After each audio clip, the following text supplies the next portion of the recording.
Have you ever looked in a mirror and felt like something was looking back? Not just your reflection, but something older. I found this incredible antique mirror at a dusty old shop downtown. The frame was ornate, carved with twisting vines and strange, watching faces. The salesman said it had a history, a story. I just thought it was beautiful. I had no idea the story it wanted to tell was my own. I hung it in my hallway right across from the front door. The first time it happened, I was just passing by. I glanced at my reflection, but for a split second it wasn't me. It was a man in a top hat, his face pale and grim. I blinked and he was gone. Just me again. I shook it off, telling myself it was a trick of the light, my imagination running wild after a long day. But it kept happening. A young woman in a flapper dress, her eyes wide with fear. A little boy holding a wooden toy, a single tear rolling down his cheek. They were like ghosts trapped in the glass, fleeting images from a bygone era. It was creepy, sure, but also fascinating. Who were these people? What were their lives like?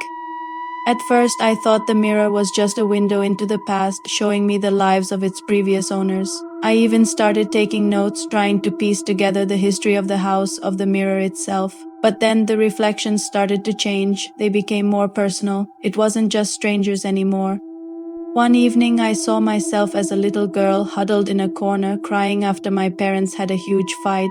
A memory I hadn't thought about in years, so vivid it felt like I was right back there. The mirror was showing me my past, the forgotten moments, the ones I had pushed so far down they were almost gone. It started pulling up more and more, the time I lied to my best friend and we never spoke again, the day I got fired from my first job and was too ashamed to tell anyone. Each reflection was a slice of my own history, a ghost from my own life. The mirror wasn't just showing me forgotten memories. It was showing me my deepest regrets, my darkest secrets. It was like a relentless confessional, forcing me to face the parts of myself I had tried so hard to bury. I started to dread walking past it. I tried covering it with a sheet, but I could still feel its presence, like it was watching me, waiting. I knew I had to get rid of it. This thing was messing with my head, making me relive every mistake, every painful moment. I decided that was it. The next morning I would take it down, smash it, burn it, whatever it took. That night I couldn't sleep. I felt this pull, this magnetic urge to look into it one last time. I crept out of bed and stood before the covered mirror. My hand was shaking as I pulled the sheet away. For a long moment there was nothing.